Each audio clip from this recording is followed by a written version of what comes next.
PAXSouth.com. This is Mike V. We are here at PAX South Day 2 at the Gigantic Theater. We just got done playing. Was it Gigantic? Yep. And it was fun. Very fun. And we are here with two of the developers, and you are? I'm Carter McBee. I'm gameplay designer. I'm Joe Pickup. I'm the lead character artist. So what can you tell us? Can you tell us a little bit more about Gigantic? What type of game is it? So Gigantic is a 5vs5 competitive PvP game. Each team on the game has a giant boss monster on their team, which are called Guardians. The point of the game is to power up your Guardian, have him cross over the map, knock the other Guardian over, and kill the other Guardian eventually. It's a third-person action game, so it's a WASD-controlled, very fluid movement. Each hero has 4 different abilities that they can use that are very different depending on who you play. It's a mix of melee, shooting, magic, basically takes from all sorts of different genres and kind of puts them into one. So you have some characters that are melee only, some that play more like a sniper, and they all battle it out to kill the other team's Guardian. You mentioned the controls just right now, and for some third-person shooters, they have like all crazy macros. And when we were playing it, you only had you had Q, E, and F. Yep. Was that to make it a little bit more accessible to people who are not used to playing with crazy macros? What we wanted to do with the controls was keep it simple and keep the depth of the game in the actual gameplay itself as like what happens when you use the abilities as opposed to like what finger magic you need to do to make things happen. Yeah. Yeah, so we wanted to keep everything, in one place, easy to use, but, make the skills feel really cool. Can you tell us a little bit about some of the characters that we were playing with? Here are all the characters here that we have so far. There are 14 of them. And like I said, it's a big mix of different types of characters. So, over here we have the melee characters. These are mostly about smashing you in the face. Trip is an assassin character, so she can go invisible. She can sneak around and kill people that way. These guys are our ranged characters. So up here is like a sniper character.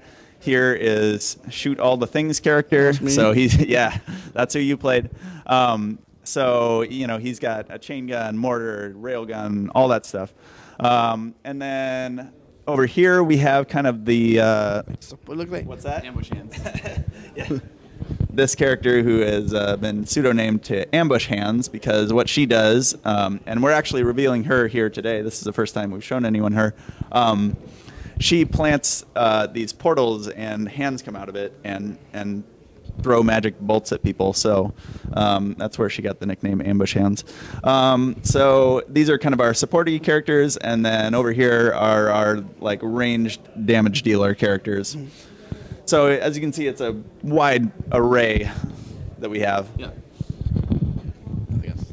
What was the inspiration for making Gigantic?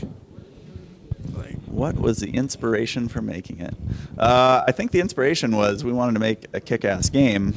And then, So, generally speaking, there was never one, here's the thing. Like, there's not a single inspiring thing. Yeah.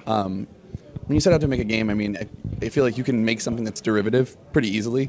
Yeah. You can say, hey, somebody did this one thing that's really good. Let's just do that. We'll do it better. We swear. We'll do it better.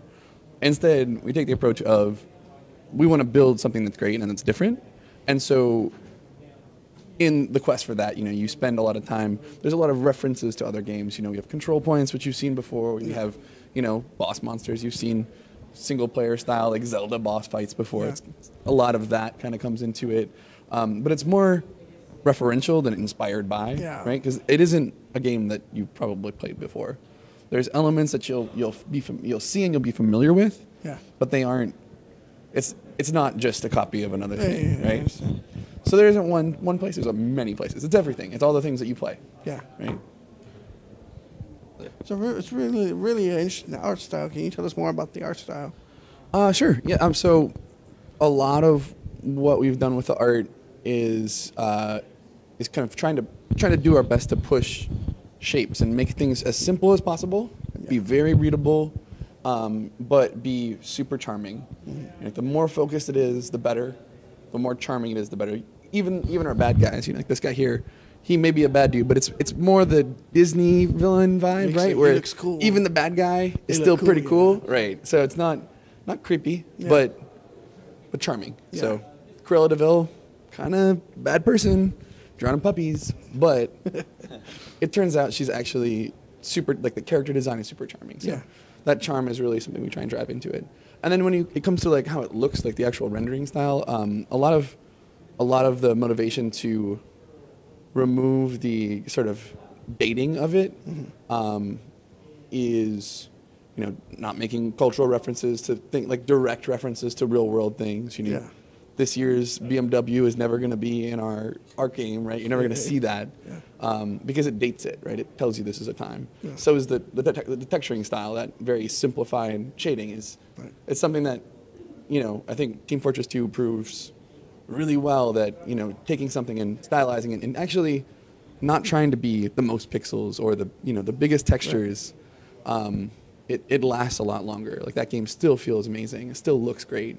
So things like that, I guess, definitely help to make it easy to say, it should be something totally different and it should be something very stylized. Right.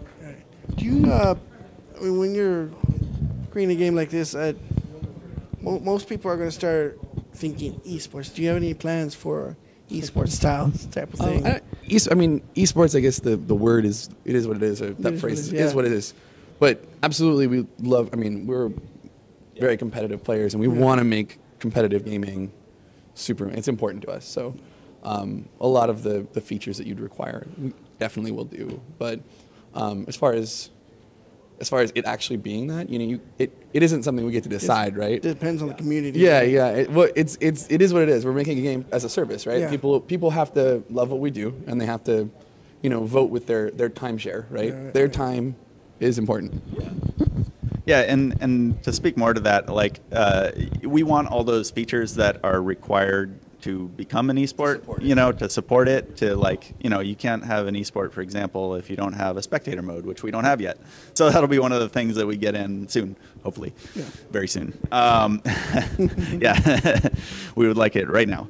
But yeah, like, for example, here, tomorrow, we have a tournament from people here at PAX South, who have played the game a little bit before, some of it who have never played it before. But it's kind of our kickoff of, like, hey, this is a competitive game. We're running this tournament. We're giving away prizes, and we'll see where it goes from there. So the one other thing I'll say is that, independent of whether or not it'll be an esport, it's really fun to watch for me even, and I see it all the time, every day. But we brought a bunch of community guys here. A lot of them send us videos of their awesome kills, or like how did they even do that? Like, what just happened? That was amazing. They do little compilations for us and send them all the time. And I just I'm smiling ear to ear every time I watch it. Like, seeing what people do with it's kind of like tools we give them, right? Right. Amazing. So just from that alone, people are going to watch it and enjoy it, I think. So. Okay, we played on one level, which is desert. Will there be other levels with that? And because I think with the beast, will they like correspond to like the different levels? Like with the desert canyon level, they both beasts were like arid, dry, like fire type beasts. Will you have any other levels besides just other than, will the beasts like correspond with them? So the levels themselves, there will be more levels. I don't think we have a number for that, but it is whatever. Yeah, there's 2 right now. There will be more, and then the guardians themselves they're not based on the level. They're based on what your team brought with. Oh. Okay. So it's in the same way, you didn't actually get to do it, but all those creatures you summon. Yeah. Those guys are actually things that you bring to the battle as well. You get to pick them from a wall of creatures, right? Oh, okay. And they all have different abilities. So the guardians will be the same. Okay. Less than the creatures, but certainly there'll be more of them. All right, cool. Anything else? And is there anything else you want to talk about the game? Like, is there something that you want people want to know about the game? Yeah, I mean, we hope that the game is very self-explanatory. You know, like what you see is what you get with it right now. So if you're watching any footage of the game or see someone play, like that's what it is.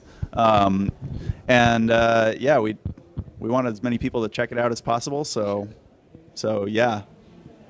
Do we have like an expected launch date sometime, like sometime next year? Few months? Yeah, we haven't announced any launch dates. We're in alpha right now. Yeah, I mean, we hope it's this year. 2015 is the year that we so it'll be out. Yeah. So we don't know when. No, Yeah.